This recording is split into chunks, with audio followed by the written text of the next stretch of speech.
All right, welcome Facebook Livers. Hello. We are in studio. My name is Tim Marlowe. This is Be the Better Local podcast, and it's recorded right here in the Tacoma area. In studio, we have today, what's up, Andy? Hey, Say what's Tim, up to how you everybody. doing? Andy Vargo here. Andy Vargo, Alyssa Callier. Say what's up. Hey, hey. Yeah, we've had a blast. We missed you last week, though. Yeah, sorry I was on Andy. a little hiatus, but I'm back. You are back, and I excited. appreciate you so much. Absence makes the heart grow fonder. It really Oh, does. that's Missed sweet. you guys. Well, I'm glad that you're safe, and I'm glad that everything is going well. And, I don't know. Just, you can play with it if you want and try to figure it out. So we have some events coming up. It's Tote Bag Tuesday, right? Tote Bag Yes, Tuesday it is is Tuesday. Tote Bag Tuesday. And it's a beautiful day to be out walking down 6th Avenue getting those deals. Yes. Like- The sun's out. And I don't normally tell people what's under the table, but I'm wearing shorts today because it is so hot. And it's a beautiful day to be out there walking around Tacoma. Yeah. So grab your tote bag or your BD app, BD Local app, and show it to the stores. And check get it those out. deals. Mm-hmm. Yeah. Yeah, and then also grab a 6th Avenue newsletter. It has all of the businesses that are on there: Garlic Sweet. Gems, Mary Mart, Restyle, Turntables, and Crescent Moon. Crescent Moon's moving here soon, all the way down to the donut shop on the other side of 6th Avenue by Jefferson. Nice. Or You is like that get Jefferson? good No. karma and donuts all in one stop. Right? Love that. That's a perfect day. But we have in studio Miss Alyssa here, and we're just going to go right into her interview because we have a very unique event that you are hosting in the next few weeks, and I'm really excited about the takeoff of that. Mm-hmm.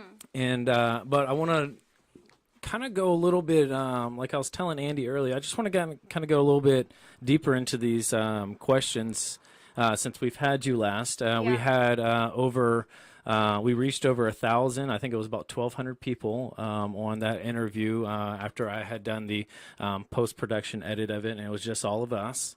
I think over 500 views, and so we're excited about getting that doubled this week. So. But so for those who did not tune in last time, it was just a couple weeks ago. Alyssa, just tell us a quick summary of your business and just the overall, just a quick highlight of it, okay? Yeah, so I empower women through fitness and fashion, just to kind of work with the self-image to create a deeper sense of connection to self, and then also spiritual power. Yeah. Wow. And so what we're going to do today is we want to learn more of your why. The last time that we had you on camera and we were digging deep into the fashion of internal wealth, we kind of got the highlights of everything, a little bit of what's going on with the event. We got to show everyone your beautiful marketing stuff as well. But we want to know more, Andy. What do you have over there? I think that I want to kick you off with that. You have a pretty big event coming up here that's starting in a few weeks, right? Yeah, so just about a month. Maybe just tell everybody a little bit, for whoever didn't listen before, just really basic what that was, and then I have a couple questions about how you even got into this. Okay. So Girls Club is my youth empowerment course for the women's empowerment, and it's basically just teaching young ladies personal development on how to create self-esteem and then lasting confidence. It's all independent work, so it's self-motivated. They learn meditation, introspective journaling, so they get to kind of create their own thoughts about who they are, and then they're guided in that with an adult, so whatever empowering adult in their life. It's a parent-child course, and then they get to spend time with other young ladies who are learning the same skills. They get to be familiarized with healthy, nourishing foods. They get to practice using fitness and exercise as a way to utilize their energy and then stay healthy.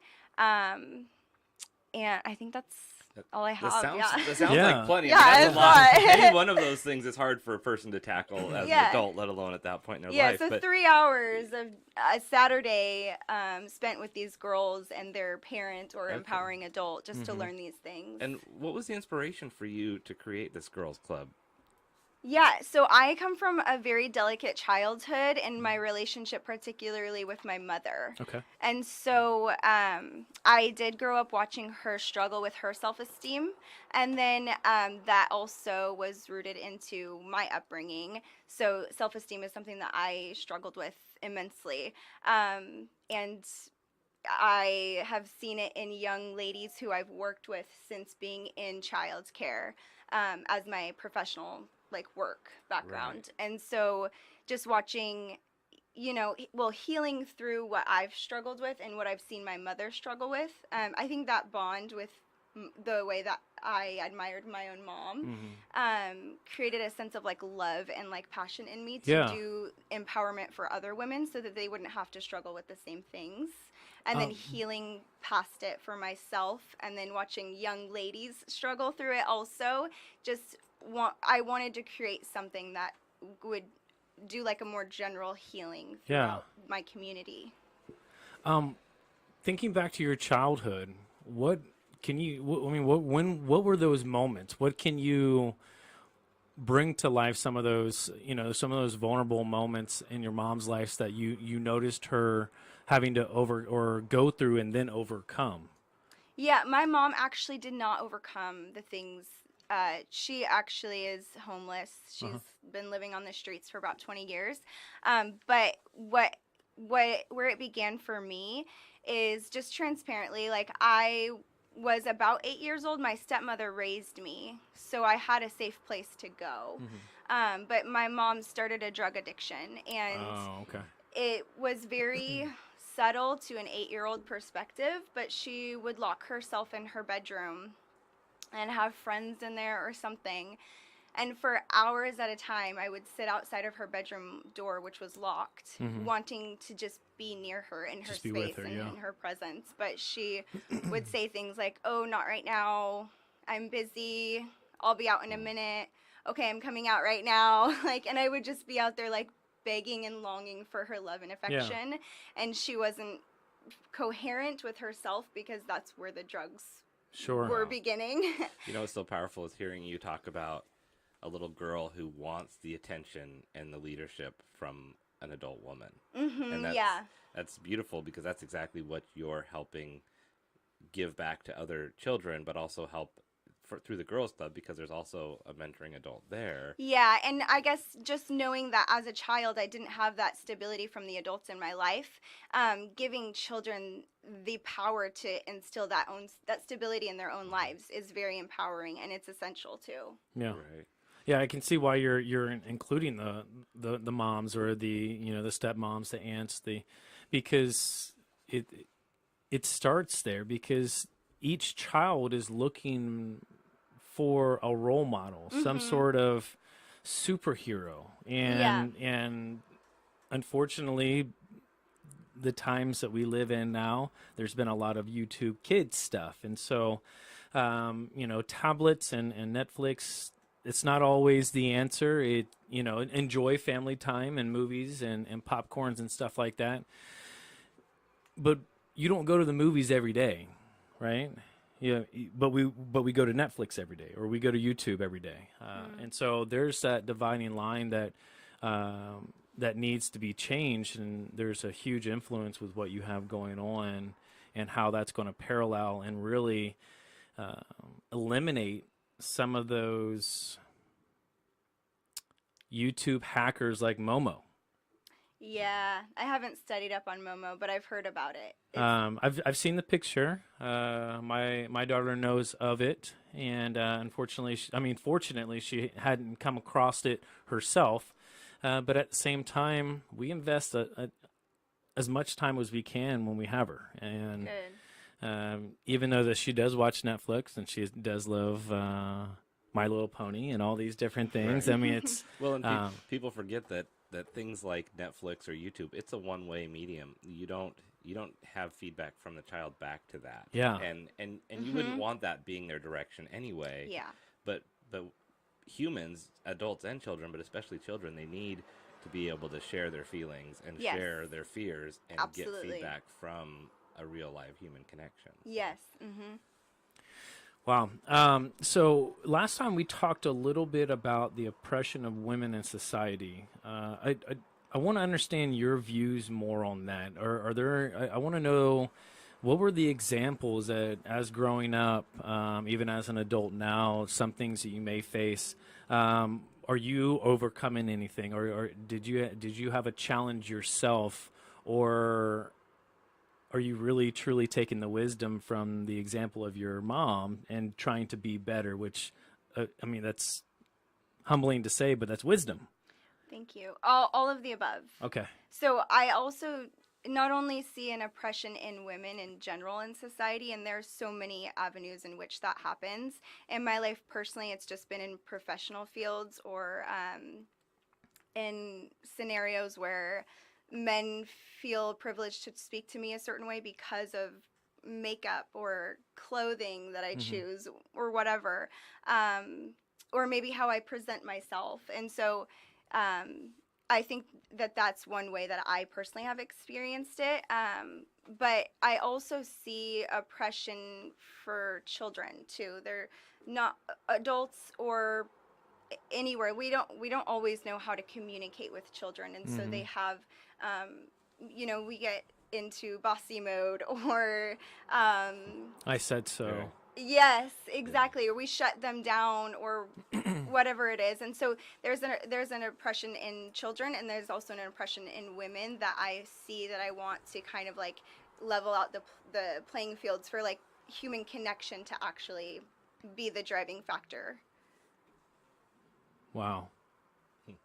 I love that it comes back to human connection, because I think that in society we get so segmented and we get so afraid to connect and actually interact that we forget the importance of having a genuine, safe connection where it's appropriate. That is what children need. They need to have a role model they can trust and look up to, and adults need that too. And so having that at every stage of your life is so important. And I think that what you're doing to teach that to both women, to teach them how to interact and be mentors for youth, and then to teach youth to empower themselves is just so important. It's so critical. So, way to go. That's awesome. Thanks. Wow, Andy, you hit it on the head there. Talking about your girls' club and the activities that you're going to be presenting during these 3-hour intimate times with women of obviously all ages, and you picked specific activities. I mean, you could have picked Red Rover, or Duck Duck Goose. Like, I mean, I don't know. Like, I mean, you could have kept it all fun and light, but you have things that are complicated even for grown adults to even do on a weekly basis, daily basis. And so I want to go into the specific activities because these have to be things that you are passionate about in order for you to directly reflect these types of activities onto your work and your passion and who you're influencing. Can you talk about those activities? So we have meditation, journaling. I don't know if those go hand in hand. No, they don't. Discussion, and health, eating healthy, and exercise. So just talk about each one of those, why they're important to you, and the hopes of each individual girl that you influence through those. Yeah. So the segments of activities that I want to lead these girls into are things that were directly impactful in my own healing. So they are activities that I was able to develop self-esteem through. And who was that person that actually who taught you these things? Like, you had to be influenced to. Yeah, I think I was influenced through my spiritual discovery of my relationship with God. And so a lot of it goes into whatever my influences were in this season of my healing, which is one woman in particular who just has become my spiritual mother. And then I don't know. Therapy, I mean, maybe was another community in general. Yeah, I mean, people don't think just to meditate. I didn't think of meditating when I first came to Christ, but at the same time, I can see why it's so important, what's been impactful. So I'm sorry for that squirrel moment, but I'm like, even going through hard times, what makes you think about meditating or journaling? Because you have to be influenced one way or the other, and that's a positive influence. Andy is, very supportive on journaling. I mean, that's what some of his books are all about, and opening up and seeing what's inside your own brain through writing and what you can discover. And I think, too, sometimes we think of inspiration and motivation and empowerment, and we think about what's that one thing that really pushed us over the top. But so often it's a process that you go through, like you talk about, where you went on this journey to heal yourself, and through that, this is what was born. Yeah. But you don't necessarily have a moment where you say, I was sitting at the beach at this moment and the sun was coming up and I knew this is what was going to happen. And every once in a while those things kind of happen, but it's not always a burning bush that you see on the side of the road and go, Sure. This is where life's going. Yeah, exactly. So I apologize for that squirrel moment. It just clicked on me because I would have to think of myself on what had influenced me as well. And so, but that's awesome. You have mentors in your life that have influenced you through your own personal journey as well. So meditation, I'm sorry, go ahead. Meditation, journaling. Yeah. I don't have a specific teacher that I can point my learning to, but it's quiet meditation because it is a practice of controlled peace. And so when we're not locked into our own anxieties, and I think that's really what it came from, is like having anxiety personally and then having to learn whatever resources were available to find my way out of having anxiety. So just going through practices of like quitting my thinking, like overthinking and stuff like that. And actually, I did take a yoga course at TCC. There you go. And I remember the teacher did walk us through meditation and yoga. So there were moments where I was like, oh, there's my yoga teacher. Like, there's my meditation teacher, Right. There was one, but also it was like a journey of self-discovery. Yeah. But so that was a very healing process for me. It was something that I would do where I would take the Bible and I would go to the beach, actually, and just spend time opening up in my prayer life about things that I could not contemplate to find a result for. So I just had to trust and allow the thoughts not to be the answers. Yeah. So I think having that sense of controlled practice, it does bring peace in certain ways. It gives us confidence in who we are and empowerment. What we create. It empowers you. Yeah, exactly. When you can control the thing that affects you the most. And that's empowering. That's giving you the confidence, like you're saying, to do literally anything that you desire to do. Right, and not letting outside exterior things control you internally. Totally, yeah. And then the other things, introspective journaling, I think that's just like something that I've always admired personal development. And since I was a young girl, I think my dad was heavily influential on that. So one thing I do is I teach kids, and that's something that I've always aspired to do. And in teaching them, I know, like, I kind of just come from a place of empathy. Is like, you got to understand somebody in order to teach them. Sure. And then in introspective journaling, it's really leading people to a place of self-discovery. And so I'm not there guiding their thoughts, but I am guiding them to find uplifting thoughts. And so a lot of the writings that I've done for these introspective journaling lessons are on self-esteem. There's some on leaderships. There's some on just being like unifying, like creating impact in places that they go, challenges they see for themselves. And so then that's where their adult comes in. They get to speak into those processes that the girls are thinking through. Yeah, hopefully they have good examples in their own life, in their own testimony, where and be like, hey, this, I've messed up before too, but I also got out of it. And kind of taking them along the journey. And so when things like anxiety does hit, a preteen or someone like that isn't used to it, like Marley, who's 9, and then getting more anxiety if going into high school or something like that. She knows how to deal with those certain things because she's learned from different experiences from Right. Sadie, myself, and hopefully her own mom. And I think one thing that you mentioned too that sounds like an important part of the process is that retraining your brain and training yourself to think the right way and to not sit there, like you said, you're journaling and you're having thoughts and you're thinking, how do I get past those thoughts that are negative or not as good? And so teaching youth and adults how important that is and that you can do it, that's where the empowerment really comes in. Yeah. And then to continue on with your question, healthy food and exercise, that's another aspect of like being confident in the body that we're carrying our spiritual lives in.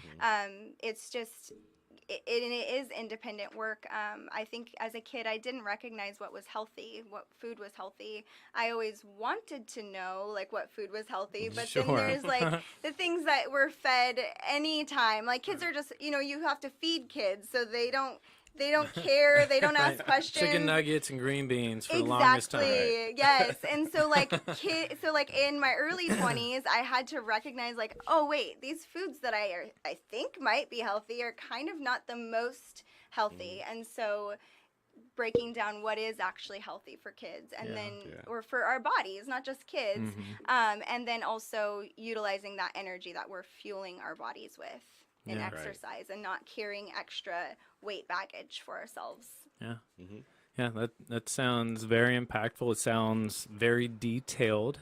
And so wrapping all of this up, Alyssa, what I see is that you're extremely passionate about just empowering the youth so they can live a better life, so they can live confidently. And this whole segment that we've been speaking about all goes back into your girls' club and the event that's coming up in about a month. Slots are still open.